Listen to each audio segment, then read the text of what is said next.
दोस्तों नमस्कार, हाजिर है एक बार फिर से आज की बड़ी और ताजा खबरों के साथ। बस आपसे निवेदन है, कृपया वीडियो को लाइक कर दें, चैनल को सब्सक्राइब कर लें और घंटी बटन जरूर दबा दें। वहीं पहली बड़ी खबर है, जयंत चौधरी ने बीजेपी पर बोला जोरदार हमला। बोले अमित शाह चाहते हैं कि जाट बिरादरी के वोट बढ़ जाएं। ये आपको बता दें कि पिछले 2 दिन से भाजपा की ओर से जयंत चौधरी को ऑफर दिए जाने को लेकर वेस्ट यूपी की सियासत काफी गर्म है। 2 दिन से भाजपा के नेता जयंत चौधरी को बीजेपी में शामिल होने का ऑफर दे रहे हैं। इस बीच कल जयंत चौधरी ने यह कहते हुए भाजपा का ऑफर ठुकरा दिया था कि मैं कोई चवन्नी नहीं जो पलट जाऊंगा। उन्होंने आज एक बार फिर से भाजपा पर जोरदार हमला बोला है। जयंत चौधरी ने कहा कि अमित शाह बातें तो मीठी कर रहे हैं, लेकिन भाजपा के न्योते से साजिश की बू आ रही है। मीडिया से बातचीत में जयंत चौधरी ने कहा कि अमित शाह जाट वोटों का बिखराव चाहते हैं, वो हमें जाट नेता का टैग देना चाहते हैं, जबकि राष्ट्रीय लोकदल जाट राजनीति नहीं करती है। उन्होंने कहा कि अल्पसंख्यक वर्ग को भी गलत संदेश देने की कोशिश की जा रही है। ये भ्रम फैलाया जा रहा है कि आरएलडी चुनाव के बाद भाजपा के साथ जा सकती है। उनकी सोच है कि ऐसा भ्रम हुआ तो अल्पसंख्यक बीएसपी या फिर एआईएमआईएम को वोट देंगे। जयंत चौधरी ने कहा कि उन्होंने अपना निर्णय बहुत ही सोच विचार करने के बाद लिया है। ये समय है जब हम दूर की सोच कर निर्णय लें। हम किसानों की आवाज को मजबूत करना चाहते हैं, देश में उनकी एक मजबूत स्थिति चाहते हैं, इसलिए निर्णय लिया गया है। आज किसानों में जागरूकता है। जयंत चौधरी ने कहा कि ये चुनाव देश के लिए बेहद जरूरी है। जयंत चौधरी ने कहा कि भाजपा बार बार कैराना पलायन का मुद्दा उठा रही है। वे बंटवारे की राजनीति करना चाहते हैं, जबकि हम समाज को जोड़ने की सकारात्मक राजनीति कर रहे हैं। जयंत चौधरी ने दावा कर दिया है कि इस बार आरएलडी और समाजवादी गठबंधन की सरकार बनेगी।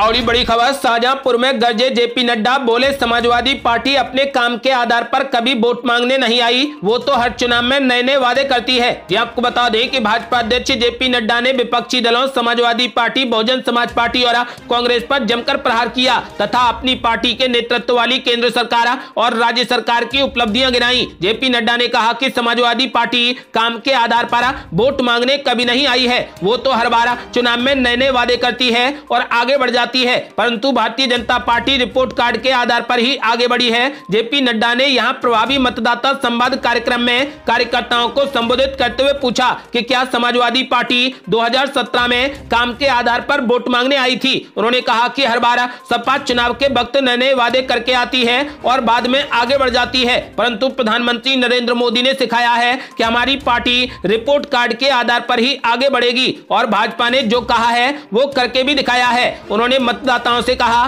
कि आप चुनाव में वोट देने जा रहे हैं तो आपके पास चुनने का आधार क्या है, इसे एक बार देखिए कि किसने क्या कहा था और वो पूरा हुआ है या नहीं हुआ। जेपी नड्डा ने दावा किया है कि भाजपा ने जो जो कहा उसे पूरा किया। उन्होंने किसानों की चर्चा करते हुए कहा कि अभी पिछले दिनों किसानों के कई नेता बन गए और उन्होंने अपने को नेता कहलवाया, इससे किसानों की हालत खराब होती रही। भारतीय जनता पार्टी के अध्यक्ष ने कहा कि जो काम किसानों के लिए नरेंद्र मोदी ने किया वो अभी तक किसी ने नहीं किया। उन्होंने कहा कि 2014 से पहले 22,000 करोड़ रुपए का कृषि बजट होता था, लेकिन अब यह बजट 1,23,000 करोड़ रुपए का होता है। उन्होंने कहा कि यह बजट बताता है कि किसानों के लिए समर्पण किसका है। जेपी नड्डा ने किसानों से और जनता से अपील की है कि एक बार फिर से प्रचंड बहुमत के साथ बीजेपी की सरकार बनाएं। और बड़ी खबर, बीजेपी पर जमकर बरसी प्रियंका गांधी। कहा कांग्रेस के घोषणा पत्र भर्ती विधान से आसान होगी युवाओं की राह। देश में कांग्रेस ने निर्माण किया लेकिन भाजपा ने बेच दिया। ये आपको बता दें कि कांग्रेस महासचिव प्रियंका गांधी वाड्रा ने युवाओं के लिए अपनी पार्टी के घोषणा पत्र पर संवाद किया। ये संवाद सोशल मीडिया के माध्यम से किया गया। इसमें प्रियंका गांधी ने कहा कि भर्ती विधान युवाओं की राह को आसान करने के लिए निकाला गया है। आज कभी पेपर लीक हो जाता है तो कभी पासिंग ग्रेड बदल दिया जाता है, इससे छात्र और युवा प्रताड़ित हो रहे हैं। प्रियंका गांधी ने यह भी बताया कि कांग्रेस की सरकार बनने पर हम 20 लाख नौकरियां देंगे, अपना व्यवसाय शुरू करने की इच्छा रखने वालों की आर्थिक मदद करेंगे। भाजपा पर निशाना साधते हुए उन्होंने कहा कि जातिवाद और सांप्रदायिक राजनीति से जनता का विकास नहीं होगा। जो लोग 70 साल की बात कर रहे हैं उन्हें पता होना चाहिए कि आईआईटी और एम्स जैसे संस्थान कांग्रेस की सरकारों ने ही बनवाए हैं। बीते 7 साल में भाजपा सरकार ने कुछ नहीं बनाया, सिर्फ बेचा ही रही है। प्रियंका गांधी ने कहा कि समझ नहीं आता कि भाजपा सरकार को छात्रों और अभ्यर्थियों से बात करने में क्या दिक्कत है। प्रियंका गांधी ने कहा कि आज का युवा मुफ्त में बैठकर खाना नहीं चाहता। भाजपा सरकार नहीं चाहती है कि युवा सशक्त बने। युवाओं ने अपनी व्यवस्था सुनाते हुए कहा कि चुनाव का मुद्दा रोजगार होना चाहिए, लेकिन धर्म के नाम पर एक पूरी पीढ़ी को बीजेपी बर्बाद करना चाहती है। और ये बड़ी खबर, मेरठ में अखिलेश यादव ने भाजपा पर बोला जोरदार हमला। बोले किसानों ने भाजपा के लिए बंद कर दिए दरवाजे। ये आपको बता दें कि मुजफ्फरनगर में संयुक्त प्रेस वार्ता करने के बाद अखिलेश यादव और जयंत चौधरी मेरठ के गॉडविन होटल पहुंचे। अखिलेश यादव ने कहा कि पश्चिमी उत्तर प्रदेश के किसानों ने भारतीय जनता पार्टी के लिए दरवाजे बंद कर दिए हैं। इनके विधायक और सांसद कूटे जा रहे हैं, उन्हें अपमानित होना पड़ रहा है। उन्होंने कहा कि टिकट को लेकर कहीं कोई भी विरोध नहीं है। वोट डालने की तारीख आने पर सब समाजवादी पार्टी और रालोद गठबंधन को वोट करेंगे। इससे पहले समाजवादी पार्टी के राष्ट्रीय अध्यक्ष और पूर्व मुख्यमंत्री अखिलेश यादव मुजफ्फरनगर पहुंचे। पहले मुजफ्फरनगर में अखिलेश यादव और जयंत चौधरी की संयुक्त प्रेस वार्ता हुई। अखिलेश यादव ने मुजफ्फरनगर की जनता से बताया कि मैं दिल्ली में कई घंटे तक हेलीकॉप्टर में बैठा रहा, बीजेपी ने मेरा हेलीकॉप्टर रोक लिया। अखिलेश यादव ने कहा यह चुनाव किसानों और नौजवानों के भविष्य का चुनाव है। चौधरी जयंत सिंह ने कहा कि अधिकारियों और कर्मचारियों में काफी रोष है। उन्होंने कहा कि कर्मचारी गठबंधन की ओर देख रहा है। जयंत चौधरी ने कहा कि चुनाव के नियमों के अनुपालन पर आरोप लगाया कि उनके प्रत्याशी ने वीडियो वैन चलाने की अनुमति मांगी थी, लेकिन अब तक उन्हें अनुमति नहीं मिली है। वहीं दूसरी ओर भाजपा के वैन पूरे प्रदेश में चल रहे हैं। इसकी शिकायत हम चुनाव आयोग में करने जा रहे हैं। आपको बता दें कि अखिलेश यादव ने कहा कि बिजली के क्षेत्र में समाजवादी पार्टी ने 300 यूनिट बिजली फ्री, सिंचाई फ्री की घोषणा की है। वहीं एमएसपी की खरीद के लिए जो भी इंतजाम किए जाएंगे उन्हें गठबंधन की सरकार करेगी। अखिलेश यादव ने कहा कि किसानों को 15 दिनों में गन्ने का भुगतान कर दिया जाएगा। साथ ही कहा कि छात्रों को पहले भी लैपटॉप बांटे थे, अब भी बांटेंगे। उन्होंने समाजवादी पेंशन पहले दी और अब भी देंगे। अखिलेश यादव ने कहा कि अब तो चुनाव आ गए हैं, अब तो भाजपा अपना संकल्प पत्र पढ़ लें। जो उत्तर प्रदेश की जनता से झूठे वादे किए थे, क्या उनमें से कोई वादा पूरा किया है? अखिलेश यादव ने कहा कि हम किसानों के लिए अंत तक लड़ाई लड़ेंगे, इसलिए मैं हमेशा अपनी जेब में एक पोटली लेकर चलता हूं, लाल टोपी और लाल पोटली। मैं उन्हें हराने के लिए और उन्हें भगाने के लिए अन्य संकल्प लेकर चलता हूं। अखिलेश यादव ने दावा कर दिया है कि इस बार आरएलडी और सपा गठबंधन की सरकार बनेगी। और ये बड़ी खबर, भाजपा प्रत्याशी मनिंदर पाल का जमकर हुआ विरोध, हाथापाई की आई नौबत, खूब लगे रालोद जिंदाबाद के नारे। ये आपको बता दें कि मेरठ में सिवाल खास से भाजपा प्रत्याशी मनिंदर पाल सिंह का कस्बा करनावल में जमकर विरोध हुआ। सैकड़ों कार्यकर्ताओं ने उनके सामने रालोद के झंडे हाथ में लेकर जमकर नारेबाजी की और उनका खूब विरोध किया। उनके खिलाफ नारेबाजी करते हुए वापस जाने के लिए मजबूर किया गया और भाजपा के विरोध में नारे लगाए। बताया गया है कि मनिंदर पाल सिंह भाजपा कार्यकर्ताओं के साथ कस्बा करनावल में पहुंचे थे। जिस वक्त वे जनसंपर्क कर रहे थे, इसी दौरान कस्बे के ही रालोद कार्यकर्ता और भाजपा कार्यकर्ताओं में टकराव की नौबत पैदा हो गई। हालांकि सूचना पर पहुंची पुलिस ने दोनों पक्षों के लोगों को शांत कर दिया। इस दौरान हाथापाई तक की नौबत पहुंच गई थी। वहीं पुलिस ने भाजपा प्रत्याशी को रालोद कार्यकर्ताओं के बीच से सकुशल निकाला। गौरतलब है कि मनिंदर पाल सिंह का इससे पहले भी पथौली छुरगांव में भारी विरोध हुआ था। और ये बड़ी खबर, उप मुख्यमंत्री केशव प्रसाद मौर्य ने सपा को बताया गुंडे माफियाओं का गैंग, कहा इसके सरदार हैं अखिलेश यादव। ये आपको बता दें कि यूपी के उप मुख्यमंत्री केशव प्रसाद मौर्य आगरा पहुंचे।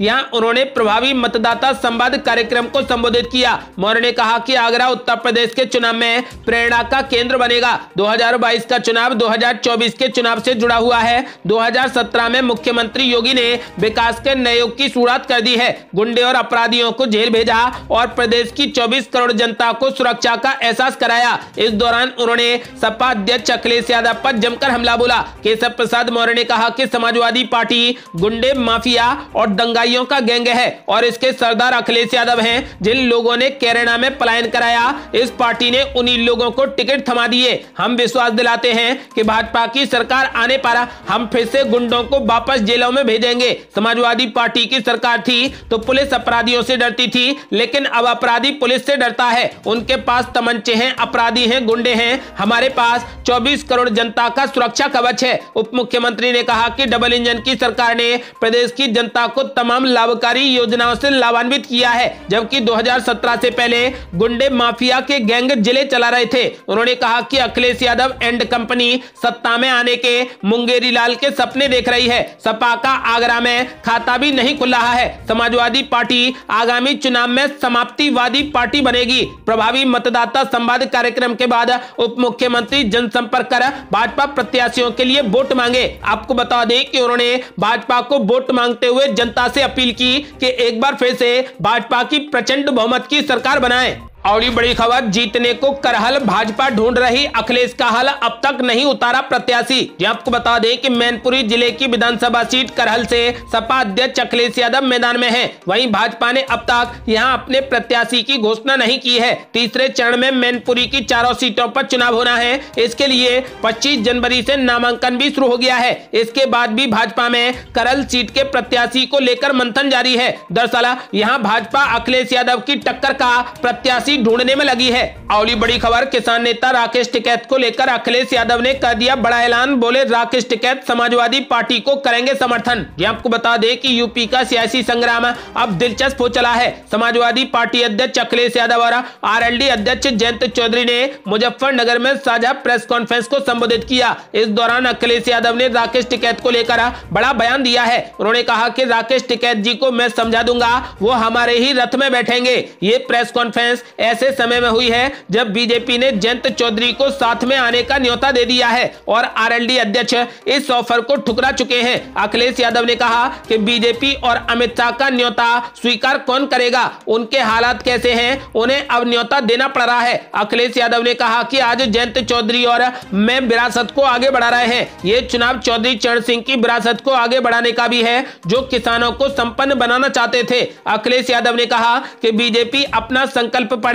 कि उसने अपने वादे को पूरा क्यों नहीं किया। इस बार ऐतिहासिक जीत होने जा रही है। आरएलडी और सपा मिलकर बीजेपी को हराने जा रही है। हम दोनों किसानों के बेटे हैं, किसानों के हक के लिए आखिरी हक तक लड़ेंगे। पूर्व मुख्यमंत्री अखिलेश यादव ने कहा कि 3 काले कानून बिना किसानों की रायशुमारी के लाए गए। किसानों ने एक होकर सरकार को कानून वापस लेने पर मजबूर कर दिया। 3 कानून को वोट के लिए वापस लिया है। किसानों को भरोसा दिलाना चाहता हूं कि कोई भी अब ऐसा कानून यूपी में लागू नहीं हो पाएगा। बिजली 300 यूनिट मुफ्त होगी और एमएसपी की खरीद के लिए सरकारी इंतजाम करने होंगे, वो हम करेंगे। अखिलेश यादव ने साफ कर दिया है कि इस बार 300 से ज्यादा सीटें जीतकर पूर्ण बहुमत की सरकार बनाएंगे। यदि आपको भी लगता है कि इस बार समाजवादी पार्टी अपनी सरकार बनाने में कामयाब होगी तो इस वीडियो को लाइक कर अपनी राय हमें कमेंट बॉक्स में जरूर दें। और बड़ी खबर, मुख्यमंत्री योगी आदित्यनाथ ने समाजवादी पार्टी पर बोला जोरदार हमला। बोले वे थे तो राम भक्तों पर गोलियां चली, हम हैं तो राम मंदिर का सपना सच हुआ।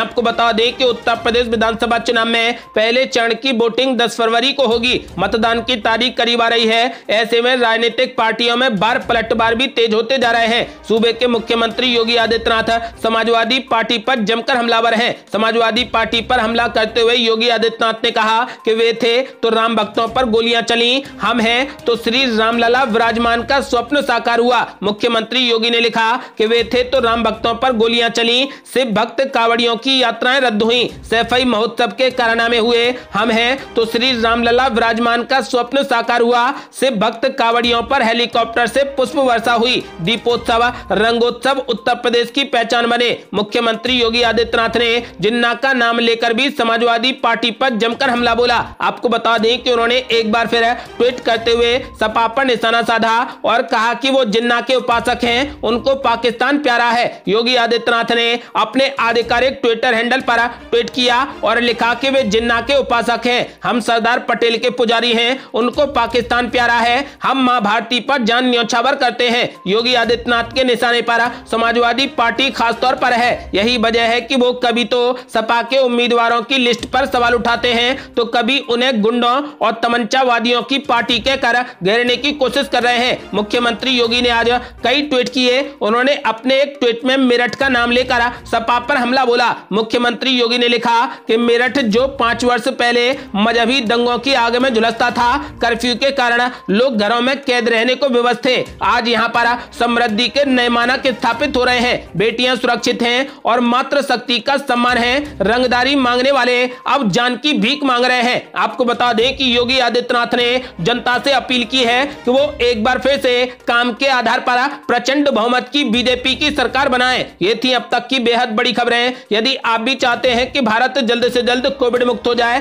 तो इस वीडियो को लाइक कर अपनी राय हमें कमेंट बॉक्स में जरूर दें। यदि आपने अभी तक हमारे चैनल को सब्सक्राइब नहीं किया है तो कृपया चैनल को सब्सक्राइब कर घंटी बटन जरूर दबा दें। जल्दी मिलते हैं बड़ी अपडेट के साथ, तब तक के लिए जय हिंद, जय भारत।